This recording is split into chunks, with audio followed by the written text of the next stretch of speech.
เป็นสมาชิกบริษัทนะได้วิเคราะห์คักแล้วเพราะว่าตะกี้ก็เคยเรียนอยู่เมืองนอกเนาะแล้วก็เคยเป็นครูสอนเชี่ยวชาญที่มาเฮ็ดเรียนอยู่เมืองลาวนี้แล้วค่อยเห็นว่าอันนี้นำเป็นดีให้แก่คนลาวเขาแม่นอีหยังก็อันมันดีอันนี้นี่นะทางเมิดอันนี้นี่นะเนาะไม่จะเข้าปลาอาหารพักนี่แล้วก็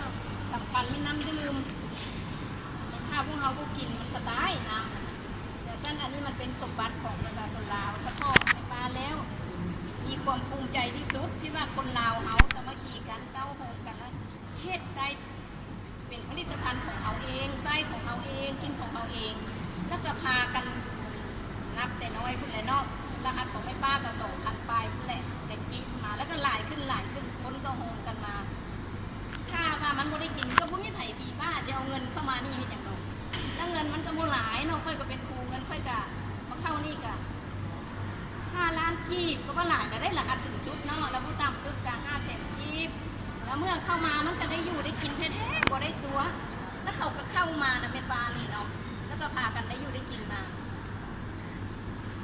แล้วตอนนี้หลายคนเข้ามากระจนบริษัทเอาตะกี้ฮันเป็นกลางเต้นนะประชุมอยู่นี่นะจนว่ามีสโมสรใหญ่สัมนี้แล้วก็มีคนมีกระเพามีทุกอย่างที่พวกเราเห็นนี้เนาะแล้วทรัพย์สินอันนี้มันโมเมนต์ของผู้ใดผู้หนึ่งผู้เดียวเนาะโมเมนต์ของประธาน2 คนแล้วก็โมเมนต์ของธนาคารหรือว่ากับโมเมนต์ของผู้อื่น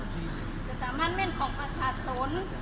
หมดทุกคนที่เป็นสมาชิกนี้ที่มาร่วมแพงร่วมใจกันนับแต่500,000กีบเป็นเมืองแล้วก็ว่ามันได้กินได้อยู่แท้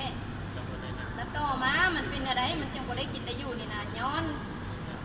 หยังอันนี้ก็ย้อนแนวคิดคนลาวบางคนตามแม่ป้านี่ตีราคาเนาะอันนึงมันบอกเข้าใจถ้าบอกเข้าใจคนเฮาซอกมูเข้าใจมาเบิงมาแลกเปลี่ยนบนเฮียนกันอันใดมันบ่ถือบ่ต้องหรือว่าอันใดมันบ่คล้องเนาะบ่สอดคล้องเฮาก็เว้าแบบสร้างสรรค์แบบคนลาวเลือดลาวเพราะว่าต้องหักของคนลาวกินของคนลาว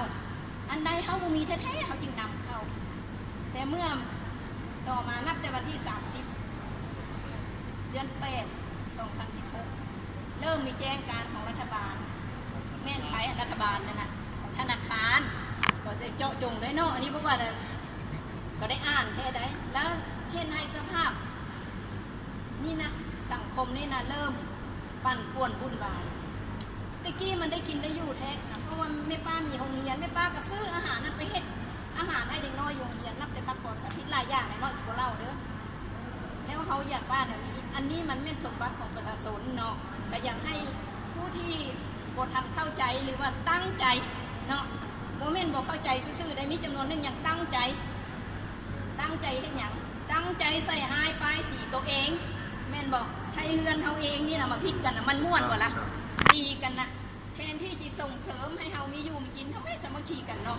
เฮ็ดให้มันผลิตออกมาได้หลายๆเขาก็กินของเขาเหลือเขาก็ขายไปต่างประเทศเฮ็ดให้หมดทุกคนหั่งมีดีได้มันจังแม่นอันดีเนาะอันนี้ก็ขอเรียกร้องผู้ที่ได้ผิดไปเนาะผิดมีเจตนาใส่หายป้ายสีบริษัทหรือว่าผู้ที่ยังบ่เข้าใจเขาอยากให้ว่าให้ทำความเข้าใจเนาะอันหนึ่งอันสองมานะต้องปรับโตจะต้องเปลี่ยนโตเปลี่ยนอย่างอันสิ่งที่มันพิษอยู่หัวเจ้าหนะให้กวาดออกไปซะอันสมองของเจ้าที่ว่าเจ้าคิดลายๆใส่ผู้อื่นนะใส่ให้ไปสีผู้อื่นนะแล้วให้เอาจิตใจคนลาวที่เป็นชาติลาวนำกันนี้